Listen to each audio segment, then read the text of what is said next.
खुलुमबाय के प्रडाक्शन बर' रादाबनिफ्राय आं दिनै सावरायथि आयदाखौ बेखेवनो नागिरदों आरो बे सावरायथि आयदायाव आंनि स्टुडिअ'आव दंफैयो अल आसाम ट्राइबेल सुरक्षा मन्चनि गाहाय नेहाथारि जयन्त बर' आरो लोगोसे आंनि चेनेलनिनो बिथां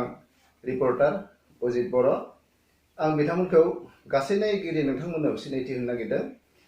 बिथां जयन्त बर' ट्राइबेल सुरक्षा मन्चनि गाहाय नेहाथारि आरो बिथाङा जाहैबाय अजित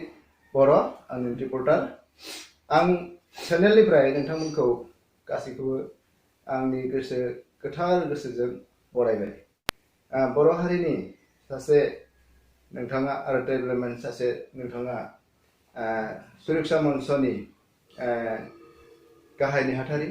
आरो बे गाहाय नेहाथारि बिबानखौ रुजुनानै नोंथाङा जाथिनि खामानि मावगासिनो दङ बेखौ रायजो राजाफ्रा नुखादों बेबायदिनो आरो सासेबाव नोंथाङा बिएससि टिचार डाकुवा हाई स्कुलनि एबा डाकुवा फरायसालिनि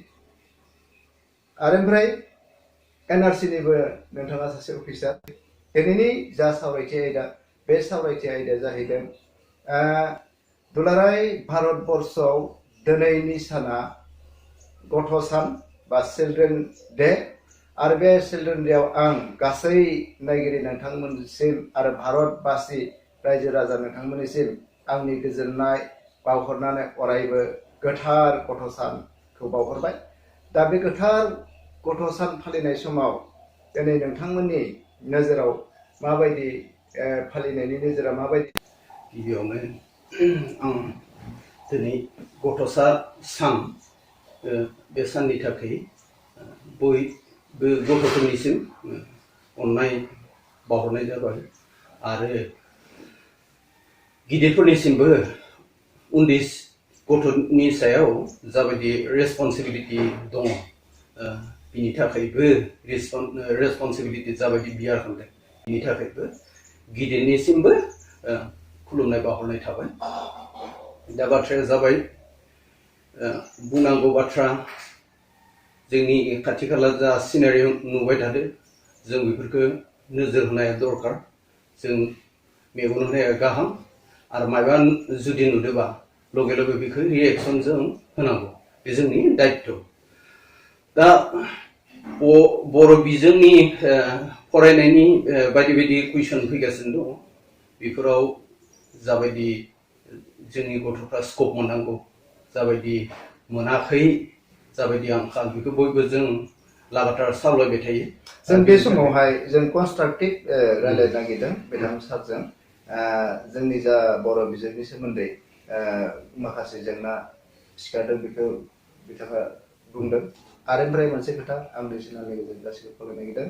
जोङो कनस्ट्राक्टिभ गेजेरजों रायज्लायनानै जोंनि बर' बिजोंनि फरायसालि आरो बर' बिजोंखौ आरो बर' आयदाखौ बोरैहाय जों जौगा थाखोआव लांनो हागोन बिनि सायाव जों रायज्लायगोन दा बेबायदि बेलायावहाय नैबे समाव टंला हालामावहाय साहित्य सभायानो जा बा गुबुन गुबुन फरायसालियावनो जा दिनै नुनो मोन्दों गोबां फरायसालिफोराव माबा खुंदों चिल्ड्रेन डे खुंदों बे समाव टंला हालामावबो बे चिल्ड्रेन डे खुंनायाव एडभान्सलि सोरबा माबाफोर खुंदोंमोन नामा दाखालि 12 नभेम्बर खालि उदालगुरि डिस्ट्रिक्ट पुलिस डिपार्टमेन्ट माने सरकारि प्रशासननि मोनसे जन्त्र बे जन्त्रनि दैदेननायाव टंला बरदलै भवनाव गथ'फोरनि सायाव गथ'सा सानखौ एडभान्सलि कम्पिटिसन बायदि बायदि बिथांमोनहा लाहार फाहार खालामदोंमोन आरो खुंदोंमोन बे अनुष्ठानाव बायदि बायदि मिडियामखौ लिंहरनाय जादोंमोन जेरै इंलिश मिडियाम आसामिस मिडियाम आरो बेंगलि मिडियाम नाथाय दुखुनांथाव बाथ्रा आरो बियो जोंनि बयनिबो मेगनाव होनाया गाहाम जि बेहाय बर' मिडियामखौ लिंहरनाय जायाखैमोन आरो जुदिअबा लिंहरदोंमोन बेहाय बर' मिडियामाव कम्पिटिसन खालामनायनि स्कपखौ मोनाखैमोन मा आयदायाव कम्पिटिसन जादोंमोन कम्पिटिसना बेहाय जादोंमोन एक्सटाम्पर स्पिच ओमफ्राय मेम'रि टेस्ट जा मेम'रि टेस्टआव बर' गथ'फोरनि थाखाय बर' बिजोङाव लिरना होनांगोन गतिके बेखौ आंखालखाय बधय बिथांमोना बेखौ कम्पिटिसनखौ बर' मिडियामखौ स्कप होनाय जायाखैमोन अदेबानि बै समाव मुरमेला एम इ स्कुलनिफ्रायबो कम्पिटिटर्स फैदोंमोन बर' मिडियामनि टिचारबो फैदोंमोन नाथाय बिथांमोनखौ बे खाबुखौ होनाय जायाखिसै मानो होनब्ला बर' मिडियामखौ प्रकारान्तरे बायदि बायदि एनार्जिया बायदि बायदि अपाहक्तिया मा खालामो फोजोबस्रांनायनि बायदि बायदि मोनसे एनार्जि दं बे एनार्जिफ्रा बेफोरनो मोनसे कम्पनेन्ट टंला बायदि एरियायाव बर' मिडियामनि बर' बिजोंनि गथ'फ्रा बिदि जुदि प्रकाशन जत्रा खुंनाय बे अनुष्ठानाव जुदि बाहागो लानो जुदि स्कप मोनाबा एक्सप्रेस खालामनो मोनाबा उन्दै उन्दै गथ' जोंनि बर'नि गोदान जोलै बे गोदान जोलैफ्रा मा सानगोन बिसोरनि मेसेजआ बिसोर सानगोन जे बर' मिडियाम फरायनानै गावनि जायगायावनो जेबो स्कप मोननायनि खाबु गैया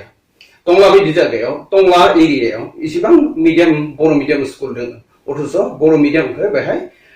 माने कौशलगतभावे एभर्ड खालामना सोलिगासिनो किन्तु बारे बारे बेंगलि मिडियामखौ बारे बारे प्रसार खालामदों खोनबासिम बुंनाय जादों बेंगलियाव लिरनो हागोन बेंगलियावबो बुंनो हागोन एक्सटाम्पोर स्पिचखौ बेंगलियावबो बुंनो हागोन एसामिसावबो बुंनो हागोन इंलिसावबो बुंनो हागोन नाथाय बर'आव खालि बेखौ एभर्ड खालामनाय जादों बेखायनो सासे टिचारा बिथाङा रामधन बर' मुरमेलानि बिथाङा बुंदोंमोन जे बर'फोरनोबो स्कप होनांगौ बर' मिडियाम नाथाय बेहाय एभर्ड खालामनाय जादोंमोन बेखौ इम्परटेन्स एसेबो होआसै थ' बे मेसेजआ ओरैबायदि थांदों बे गथ'फ्रा नार्भास जानानै सानै साथाम जि गथ' फैदों बिसोर नार्भास जानानै ओंखारलांदों आरो बे गावनि स्कुलावनो जा गुबुन गुबुनावनो जा जोंनि गोरलै गोरलै गथ'फ्रा मोनसे मेसेज थांदों नेगेटिभ मेसेज थांदों बर' मिडियामनि सायाव जे जोङो गावनि टंलायावनो जोङो बर' मिडियाम फरायनानै एक्जाम्पोल स्पिचआनो जा मेम'रि टेस्टआनो जा बर' मिडियाम जोङो स्कप मोनाखै गतिके जों मा खालामनांगौ दा अल्टारनेटिभ लामा बिसोरो नागिरनो हयथ' बिसोरनि ब्रेनाव बे गेलेगोन आरो बेनो जोंनि थाखाय खैफोद हारिनि थाखाय बेनो खैफोद आरो बेखौ टंला बायदि जायगायाव जोंखौ एभर्ड खालामदो न'वेर खालामदो आচ্ছা बेखिनि माबा प्रब्लेम एराइज जानायावहाय नोंथांमोना पुलिस डिपार्टमेन्टनि सायावहाय बा जायफोरा एरेन्ज खालामदों बेखौ कन्डाक्ट खालामदोंमोन बे कन्डाक्ट खालामनाय बिथां कन्डाक्टरफोरखौ नोंथांमोना एसे भारबिलिबाबो बुङा बै समाव बर' मिडियामनि जाय अबयसे बे समाव आङो आंनि गथ'खौ लानानैसो बे समाव सासे माबा खिन्थु स्कुल लेभेलाव जायफोर फैदों हमना ला अरुण'दयनिफ्राय फैदों टिचार फैदों टंला थेम्सनिफ्राय फैदों बा बिदि प्राइभेट स्कुलनिफ्राय जाति बिद्यालयनिफ्राय फैबाय बिसोरो बेहाय टिचारबो थादों पेरेन्टसबो थादों बिदि गावबा गाव इनभल्भमेन्ट बर' मिडियाम स्कुलनिफ्राय लाना फैनाय टिचारा लगे लगे बेखौ रिएक्सन खालामदों खामानि खालामदों जे बेखौ बर' मिडियामनि थाखाय बर' कुइसन स्टाब्लिश खालामनांगौ बर' बिजोंहै एक्सटाम्पोर स्पिच हरखाबै बिबुंथि होनाय खाबुखौ होनांगौ थ' बेहाय बै समाव प्रेसिडेन्सि जुनियर कलेजनि प्रिन्सिपाल बिथां साम शर्माया बेखौ एनाउन्स होबाय थादों बेयाव लिडिंआव दंमोन खिन्थु बिथाङा बेखौ न' हायार खालामबाय जों बेवहाय बर' मिडियामखौ जों खुंनो हाया बा खुंनाय बर' मिडियामखौ स्कप होनाय जाया थ' मा खालामनो कम्पिटिटर्स फैबाय कम्पिटिटर्स बर'आव बुंनांगौ थ' इन्टारेस्टिंलि बर'आवहाय जुदि बुंनो हानायबा बे कम्पिटिसन पार्टिसिपेट खालामनो हागौमोन आरो मस्ट प्रबेबलि जोंनि सेल्फ कन्फिडेन्ट गावनि मादार टांखौ बुंबोला बांसिन एफेक्टिभ जायो आरो बांसिन रिएक्सनखौ होनानै रिजाल्टआ मोजां जायो बर' बिजोंनि बेलायाव गोबां प्रब्लेमखौ जों नुनो मोनदों दिनैनिल' बे जेंना नङा आरो दिनै गिबियै आंनि स्क्रिनाव बेखौ जों रायज्लायदों सारा नायगिरि नोंथांमोना जाहाथे बिनि सायाव मा सानो बे नोंथांमोननिसै आरो जोंनि गेजेराव जा बिटिसि प्रसासन दङ आरो जाफोर आफादफोर दङ साहित्य सभा मैखोमै साहित्य सभा बर' बिजोंनि थाखाय गोबां नांबोदों नाथाय दिनैसिम 12 थाखोसिम बर'नि जा बिजों बेखौ बा बर'नि आयदा जा आयदा बेखौ खालामनो हायाखै दा बेखौ साहित्य सभा मिथिसिगोन बिथांमोनजोंबो मोगा मोगि लाबाय थादों गोबां चेनेलफोरा दा बे थारैनो जाफुंसिगोन बेखौ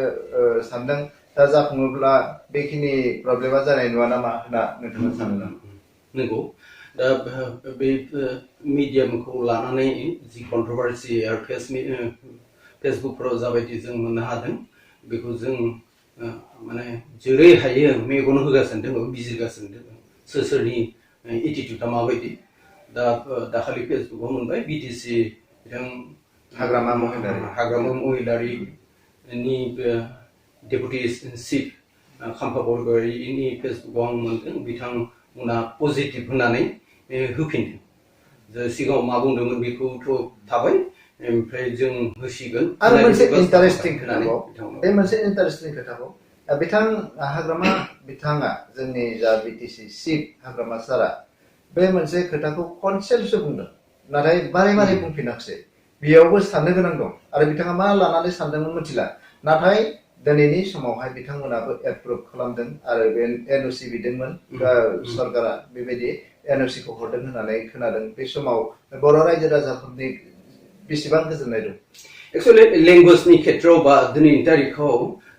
सोर मा बुंदों बेखौ बितर्क आं खालामनो लुबैयाब्लाबो मोनसे जिनिसा बे जों बिटिसिनिफ्राय लुबैनाया जोंहा अधिकार बिटिसिनिफ्राय माबा मोनसे मोननांगौ बेयो जोंहा बर' रायजोनि बे अधिकार बर' रायजो राजाफोरा गार्जेनफोरा बर' गथ'फोरखौ दिनै चाइल्ड डेनि गेजेरजों बर' गथ'फोरखौ माबायदि बर' बिजोंजों फरायहोनायनि बेलायाव नोंथाङा बुंनो नागिरदों बर' बिजों स्कुलफ्रा टटेलि जुदिअबा नेग्लेक्टआव दङ खिन्थु बर' बिजों फरायनानैबो गिदिर मानसि जानो हायो बर' बिजों फरायनानै टटेलि एक्सप्रेस खालामनो हायो बर' बिजों फरायनानैबो मोजाङै गोसो होना फरायबा नों गुबुन गुबुन रावखौबो सोलोंनो हागोन बर' बिजों बर' लेंगुवेजखौ रोंग्रोदोबासो नोङो हिन्दी रोंगोन इंलिश मोजां रोंगोन खिन्थु इंलिश जुदि नोङो सा साज्रा न'आव बर' रायलायो सारगिदिं आसामिस रायलायो नों मिडियामाव इंलिश फरायदों बे सा साज्राङैनो थांगोन बिनि कनसेप्टआ क्लियार जाया एक्सप्रेसआ साइन्टिफिक जाया थ' बेवहायनो जायफोर बर' फरायदों बिमा बिफा न' बर' रायलायदों बर' बिजोङाव फरायनाया बिसोर खाफाल मोजां बिसोरो खाफाल गोनां आरो बिदिनो बिसोरो कमप्लिट नलेजखौ लानांगौ लानानै बिसोरो बिदिनो आवगायलांबाय थानो हागोन आं बेखौ मिजिंथिबाय आरो माबाफोर जुदि दङबा जोंनि रायजो राजायाबो बिथिं उन्दै उन्दै गथ'फोरखौ हेल्प खालामनांगौ पेरेन्टसखौ हेल्प खालामनांगौ आरो बिसेस करि जोंनिया खैफोदा मा जे प्रभिन्सियेलाइज स्कुल खालामनायनि बुब्लियाव जोंखौ नवेर खालामनानै बर' मिडियाम खिनिखौ दिननानै आसामिस खिनिखौ मेक्सिमाम लांनायनि बायदि बायदि पलिसियाव जोंनिया थालांदों बेखौ जाहाथे जों माबायदि रिभाइभेल खालामनो हायो बिनि थाखाय जों आवगायनांगौ आरो बुधहय इउएन एकाडेमि बा बायदि बायदि खम खरसावनो गुबुन गुबुन प्राइभेट स्कुलनिख्रुइ बेयाव खम बिजोङावनो जेरै हायो जोंनि गथ'फोरखौ जोंनि लेंगुवेजखौ मानसिखौ सुबुं माबाखौ हिउमेन रिसोर्स प्लास इडुकेसन प्लास लेंगुवेज ओमफ्राय कास्टिजिम गासैखौ माबायदि सेभ खालामनो हायो बुधहय इउएन एकाडेमिनिफ्राय बियार खालामनायनि ट्राइ खालामदों थ' बिथिंबो जों खाबुखौ लानानै जोंनि गथ'फोरखौ लेंगुवेज जाति बासायलायनायनि मोनसे लामा नायगिरि नोंथांमोन आं बे समावहाय दिनैनि बे सावरायथि हाबाफारिखौ फोजोबनो नागिरदों बेराफारसेथिं आं बुंनो नागिरदों दिनै टंला ओनसोलाव बर' मिडियामनि सायावहाय जा चाइल्ड डेआव कम्पिटिटिभ एग्जाम मोनसे लादोंमोन एडमिनिस्ट्रेटिभ पावारा जाहाथे आंनि बे चेनेलखौ नुनानै बिथांमोना नेक्स्ट बारावहाय बर' मिडियामखौ इनक्लुड खालामनानै बेबायदि कम्पिटिटिभ एग्जामाव बर' मिडियामनि स्टुडेन्टफोरखौबो बाहागो लानो हायो एनकारेजनि थाखाय स्किल डेभेलपमेन्ट होनायनि थाखाय बेखौ आं एडमिनिस्ट्रेटिभ पावारनिसिम बा आंनि चेनेलनिफ्राय खावलायहरदों आरो फारसेथिंहाय जोंनि जा अर्गेनाइजेसनफोर दं बर'नि बे अर्गेनाइजेसनफोराबो बिनि सायावहाय थारैनो राहा लाखागोन आरो लादोंबो नाथाय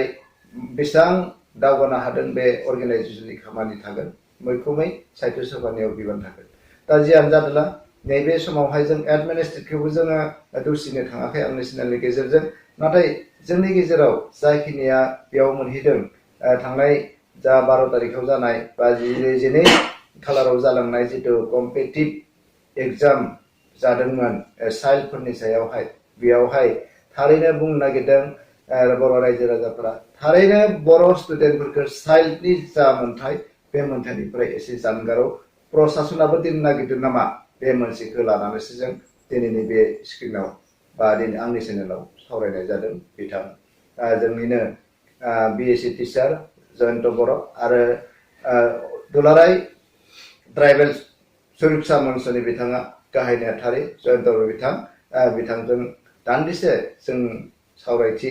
हाबाफारि लादोंमोन आरो बे सावरायथि हाबाफारिखौ आं बेखिनियावनो